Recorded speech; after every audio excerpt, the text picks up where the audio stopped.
TV GH Toronto, Canada. Bari bin, bari boom, bari bem. Ear. TV Toronto, Canada. Subscribe if today is your first time. Like my videos, comment, and then share. Bari bim, bari boom, bari bem.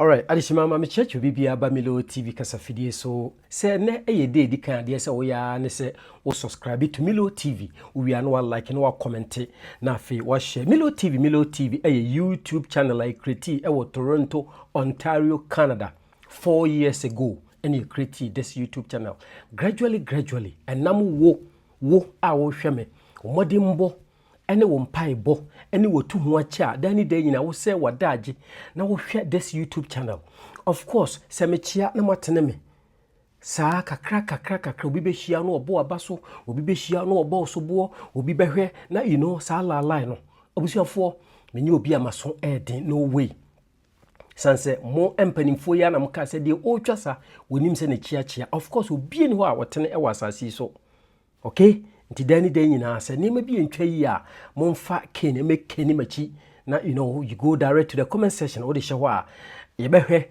na afi yatenetene nema yi pa na efi ha ateni ni ha kasatwetwe ni ha enema esefata enema di yedi mpuntuo de nkoso ba no ene ye ka egufi ha Milo TV people Toronto, Canada, you're gonna have fun. Bari bim, bari boom, bari bem. Yeah, subscribe and you 35,000 subscribers.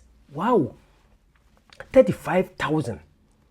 And you news our level until you do 35 no. Eja, you 35 no. You near Japan. I say, come now watching YouTubers, content creators president.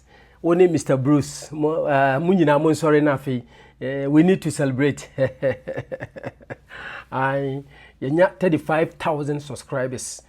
Ja, kakra we are queening because I started this YouTube those days 4 years ago. Obey video now, you know. Na sa kakra but say make us say sa pepe anything now.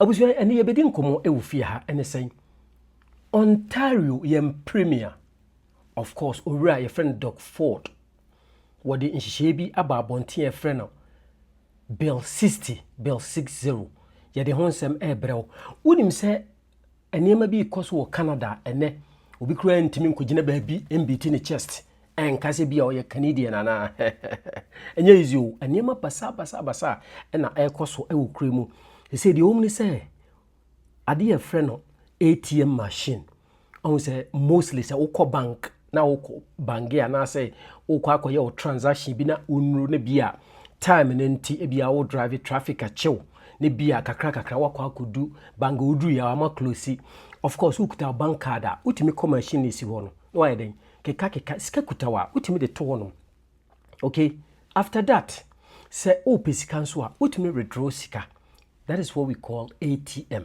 a machine bia eboa ema nipa enso enye ekonya ene bangefo di nkuta ho ema ewie peye pa now ni nyina ne sen nansen ensema ekoso ewo krodua mu This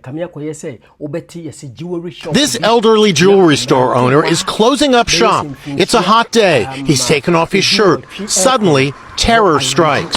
An SUV smashes through the front window, and an army of thieves invades. They hammer the glass cases, stealing whatever they want. Then they heartlessly shove the 88-year-old old-timer to the ground. The store owner is so shaken, he suffered a stroke. The thieves escape in getaway cars. Like a whole lot now. And Jakasi pa eko ama opening kesi bia Bra Steven me church pa afin so bra ba ko friend Bra Charles o Brampton Bra Charles na no me no kuhia o manhia palace ai o ye so nice to me o say Milo je na fa hye obutum obo homoden me hwe o de bia Bra Charles Brampton nyame onye okese pa sa and now ye ba be hye news na say okay yede mo ko straight up na baby yede mo duri eye bia your friend Resdale ye do Resdale any Martin Grove ntwia no so hono ma honom na bank bia your friend CIBC ewo na CIBC obehe Canada ha bank se wa ha ye wo Bimo Bank ye wo CIBC ye wo Scotia Bank ye wo TD Bank na de aka okay na bia making nipa bi afa kwati kwan bi so ene omo kopa excavator wo se backhoe machines akese bi on say e very hardly so obetumi e de wonsa a ponchi ana say obetumi sebe wo de hamakura akotu ATM machine enti omo kono they plan say omo de what we call excavator na ho de say grader Ghana is grader or they so no atwe oh enti ye no ena omo de call rest there ho enti omo duru ye no ena grew ena omo ye den omo tu ATM machine no ena omo chimfuturu ena omo koye now eno nye the only ATM machine abeye victim of course koso bebere o krodua mu ade bechi ade bese bia no ATM machine enti abusiafo momi enko ho na yenkoji enkyiremu mra ATM machine dodo a krodua mu ene akromfo ene atutrafo bi afa kotikwan bi so a ene wotimi de grade akotutu video no ene ba no.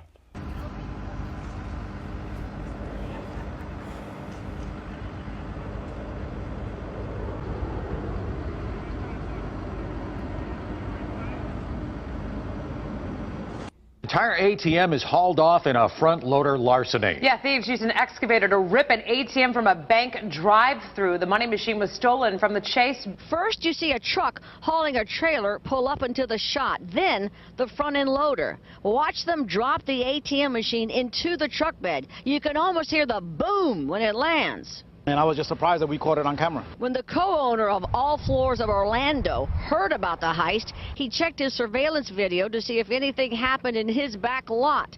Hector Torres couldn't believe his eyes. People are brazen, and to go through all the trouble to steal the vehicles that I'm sure they stole, to then go after an ATM just seems like a lot of work. Parts and pieces of the ATM machine were left behind, the front, the top, but naturally the suspects took the heart of the machine, the part with all the money. The crime scene was a curiosity to folks in the neighborhood. Theories are percolating. I don't think these are amateurs that did this. This is somebody I think that knows how to do this kind of stuff.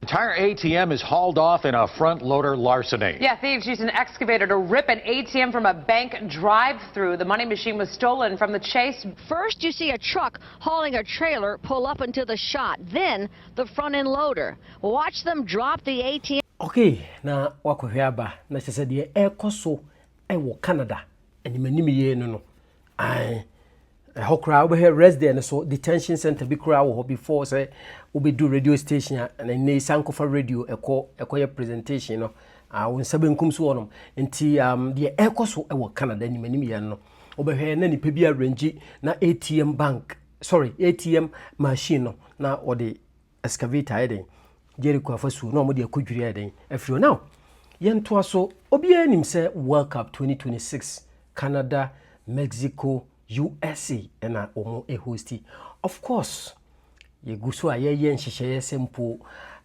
yebeko venue baby a matches ni bi ebeba so of course many Mr. Bruce and Mr. Charles ni nipa bi ebeka bomako na talking about Mr. Bruce ono and a day meet and greet festival about Canada of course ye koye bi ewo ye starti and so starti dwumadi ewo Humber line kakra na okoje bia ye friend no Morton Park yes and they started here TND do one my hey meet and greet festival one of the biggest events as far as Canada is concerned na no and was say do awo bra be December January hona kamia ko say Ghana for hye dem want to me anko Ghana ankodi brunya na wo hye dem sa and we cover this program your friend say hi and remember ebaye into here last year at Nap College and you could break in virginity and no the crime of course was saying na daji and we buy na the crime be say ho buy so call anti rama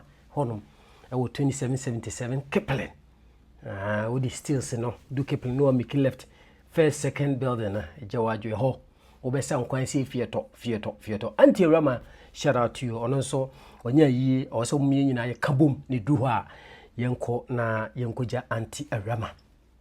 Alright, abisa for yentumika na yemfa momra Toronto we Canada news na ene ye break ne down na ni nyina ne se owura friend Doug Ford or Ontario yem premier ena or officially bill a friend bill 60 meka se wanya royal assent oma pass bill no nti here in Canada you kasi ya pass bill na che mostly abrofo de ana omo ye ne se emre bi beba wodi kan e de beto abonten ana omo ya amendment a omo amend bibia omo de beto no na omo abubu ho a nti enra ena this bill a friend bill 60 enya royal assent omo pass ye na behwe entokwa enya easy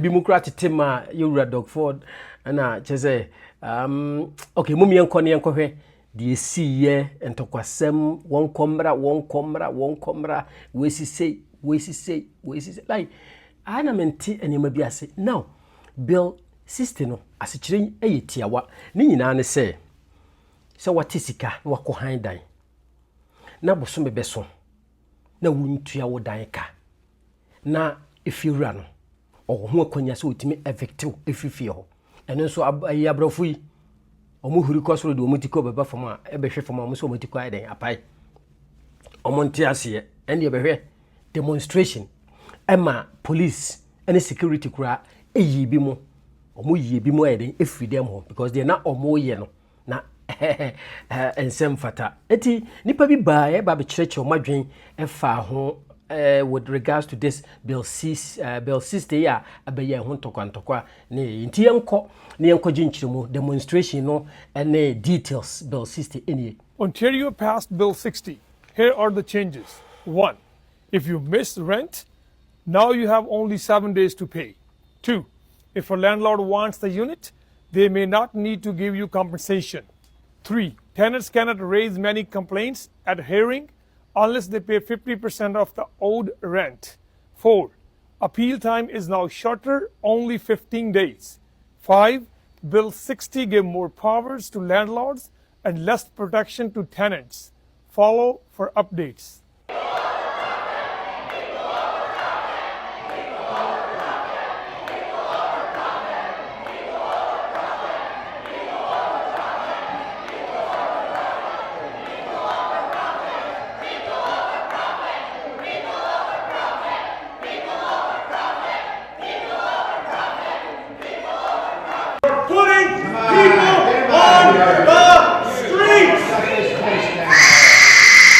From his seat, the premier yelled back for that demonstrator to get a job.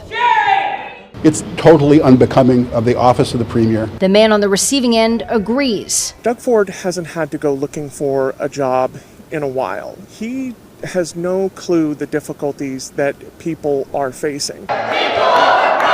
The legislature in such a state of chaos, security ordered the public out on a bill that skipped committee hearings. People's voices do need to be heard. Worried more renters will lose their homes. Well, I heard it in the House today for sure, but I don't agree with it because we're creating balance in the landlord-tenant system. The bill shortens the grace period for a tenant who missed rent before they can be evicted. We're talking about big property managers who are getting rich off of these schemes, and they're the ones who are going to profit. But small-scale landlords insist they need help. I've had landlords call me crying because of a tenant that has not only did not pay rent for months and knows how to avoid the eviction, they also damaged the property. Opposition parties say this bill does nothing to solve serious problems between landlords and tenants. All it does is it points the finger at every single renter and tenant, of whom the vast majority are acting in good faith.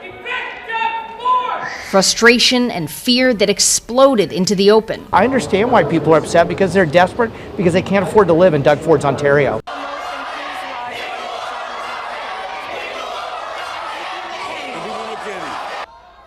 So as you can see and hear, dozens of people in the gallery of the legislature here at Queen's Park today, making their voices heard and certainly seen in the midst of the vote for Bill 60. Obviously, they're in opposition to that new legislation that did, in fact, pass in the end. Someone actually throwing a piece of paper at the MPPs below. It continued with another number of individuals, including one person with a noisemaker of sort, yelling directly at Premier Doug Ford, saying, "Evict Doug Ford." That, interestingly, prompted a response from Ford. MPPs would normally ignore this sort of thing from happening, but Ford turned around, looked up, and actually said, "Go find a job, buddy." Security then escorted them out before getting kicked out of the actual building. Some of those same people got very emotional when speaking with us on camera. How are they going to mend this? People be thrown in the street. They're going to be homeless. It's just not fair. People are paying too much already. And Doug should have shot this down. It wasn't in his place. We brought our concerns to the government many times and have been completely ignored. They keep telling us that this is to help everyone. Meanwhile, we're going to see more people homeless, and I live in a neighborhood. Okay, not just I have bones who can now. There's a Bill C-60, no, a Hunsun so ni but to me personally, okay, so I got to know be fee. I want you to personally, we me opinion and I may share. Okay, I want you to say. But then, as far as what to me, a tintin sika kutia, I'm a whoopee first and last, and guys, wish you. I mean, men bro for us. A tobacco crab a ye de Emma. Doug Ford catching say uncle page manye, and they say street shelters and idea also mobile de bebre. Na kobani say ama if you rough one.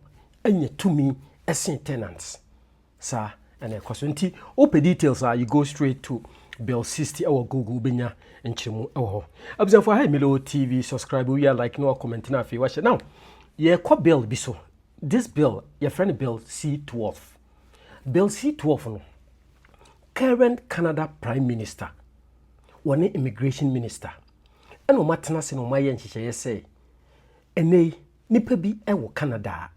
Any kwanso watena krudu mu one time one Libra one prime minister refereno Justin Pierre Trudeau eteso no sebi Libra for no sorry conservative for no eche say omo ye niema bia na nye adenti nipa bi eda deportation be say 5 years omo da so wo Canada nipa bi e wo Canada sebi atrutu asem omo twesikan akodiewu omo di tuo akodiewu waya I mean safo no omo da so system mu eni kwan so omo Canada okay nipa bi nso aye niema basa e wo system no mu enti saa niema no enye we ji like niema bebre eno enema omo tena se no omo kofa bill C2 baaye enti bill C2 yete ya na abewa kodu bill C12 now bill C12 no ebema Canada ban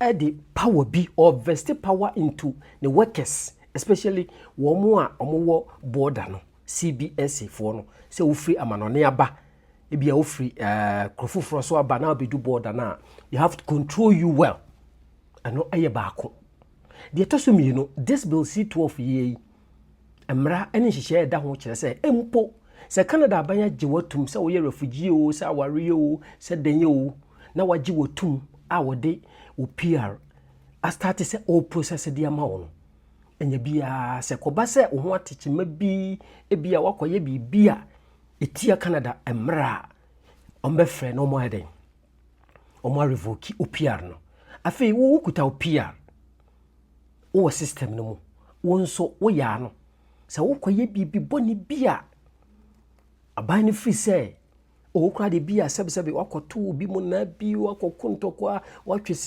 tu akodi obi ewu bi akoye niema ko you know wo saa no Canada aban no e wo hu tumi se obe use this bill C12 na odi aden odi revoke odi beje krata na wo de ma ho no sanse wo no efri ni pemu na odi ma wo na se wakoye niema ho sema obetimi asan aden age of course te se obi eba Canada as an international student oba ne school sem no ebia na ne school sem no wanko school ebia na oba enso wantoto ne niema yi guys nti de bia na ye ka wa ha o e ma ne nkoye ansa na wabeka se ebia ye videos enso ye nka breaking news bia bebia no ye ba fia ha na ya ba be spread ama obi bia nya bia den ate nti say this bill C-12 no ebetimi affect nipa bebre okay drinking and driving you know when say be to some extent it may be criminal record ana aniema bi a ofiri se enye ewo wabrabom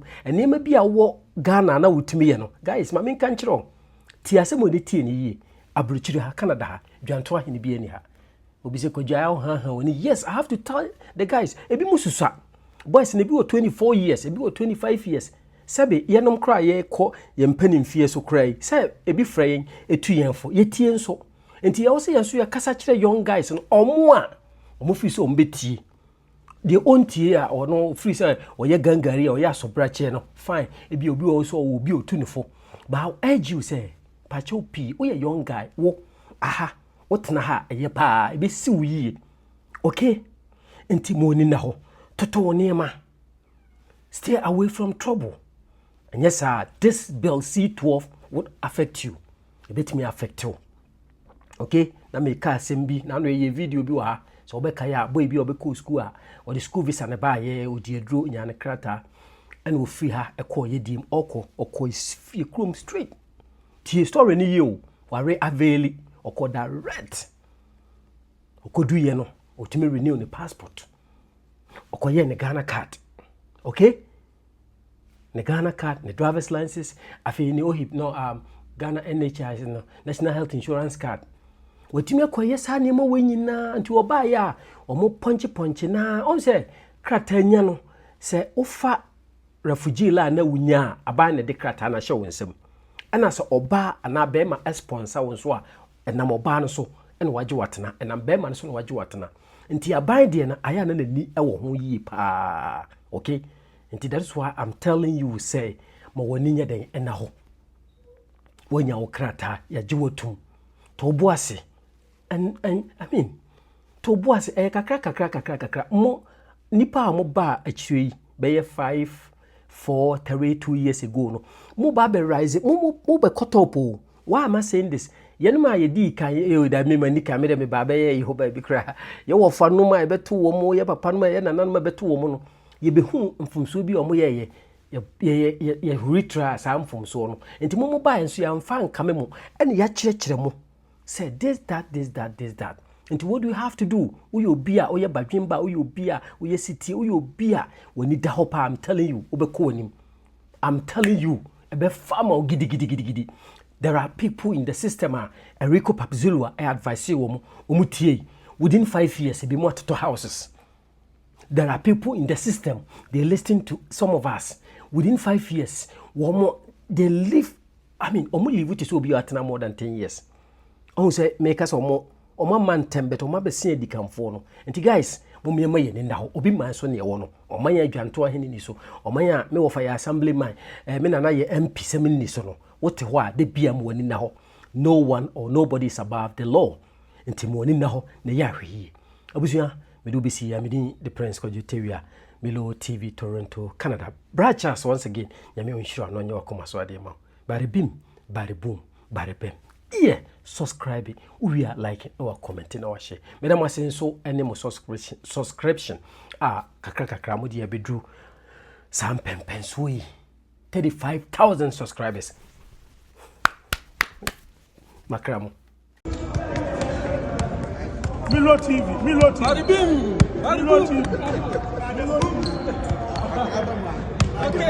Okay. Milo TV. Bada boom, bada bim. Bim. Number 1 TV station in the whole worldwide.